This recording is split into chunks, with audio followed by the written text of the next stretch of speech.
Gente, ainda que vocês sejam contra o PT, eu gostaria de refletir com vocês sobre os motivos dessa nova PEC. Eu não estou aqui para falar que a PEC é boa ou que a PEC é ruim.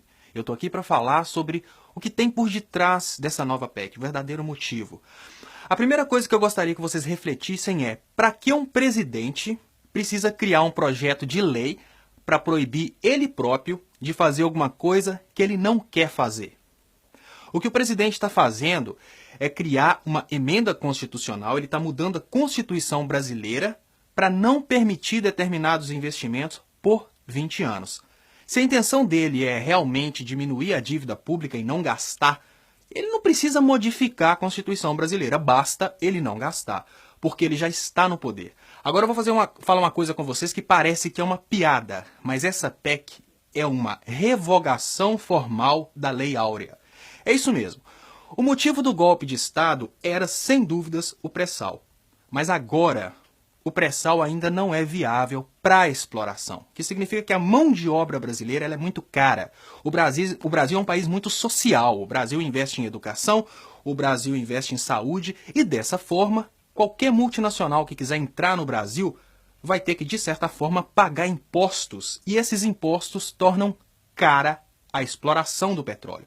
O que o Brasil está fazendo, na verdade, com essa nova PEC é aprovar uma espécie de escravidão do povo brasileiro. As multinacionais vão poder comprar o petróleo brasileiro e vão ter a certeza que vão ter mão de obra disponível a baixíssimo custo e sem direitos trabalhistas, porque essa PEC em si é só o início de todo um processo de escravização legal do povo brasileiro. Digamos que hoje, se uma empresa tiver que ir para o Brasil, se uma empresa decidir trabalhar no Brasil, ela tem que contribuir, por exemplo, com a saúde, ela tem que contribuir com a educação através de impostos. E quando uma pessoa é contratada no Brasil, ela tem determinados direitos trabalhistas. A partir do momento que toda essa conspiração contra a população brasileira, todo esse esquema funcionar, a partir do momento que todas essas medidas contra o povo pobre brasileiro forem tomadas, vai ser legalmente possível para qualquer multinacional entrar no Brasil, explorar o petróleo e explorar o povo brasileiro. Existe um mito de que as multinacionais vão comprar o pré-sal e pronto. Não adianta uma multinacional comprar um pré-sal. Nenhuma pessoa vai querer sair lá dos Estados Unidos para ir trabalhar no Brasil por mixaria. Eles não querem só o pré-sal. Eles querem o pré-sal e o povo brasileiro como escravo para tirar o pré-sal.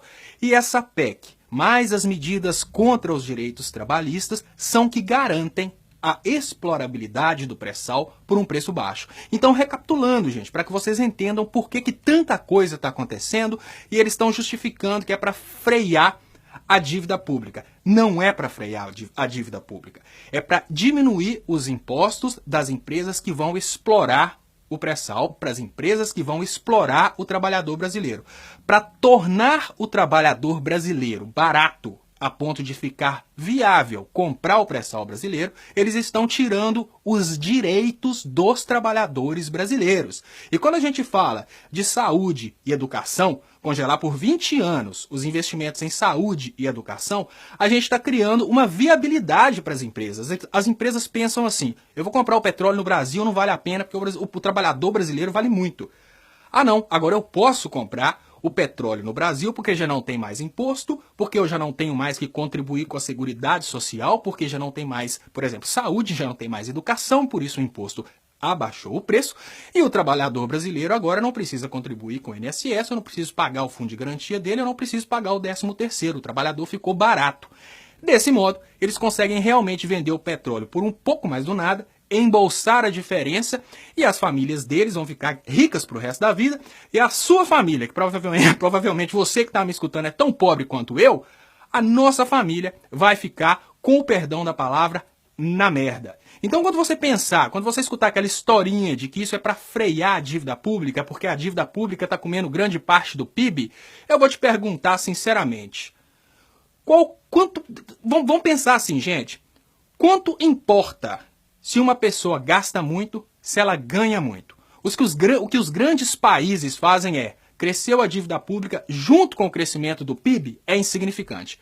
Se o tanto que o país tem de dívida cresceu junto com o tanto que ele produz, Isso é insignificante. O que aconteceu nos últimos tempos foi que a mídia promoveu uma grande crise financeira no Brasil para justificar o golpe de Estado e agora vender as riquezas brasileiras. Então a gente está vivendo um momento de crise. Nesse momento de crise, não é a hora de tomar decisão contra a ordem econômica, contra o direito do trabalhador, contra as riquezas que estão debaixo do solo brasileiro e congelar por 20 anos investimento em áreas cruciais como saúde e educação.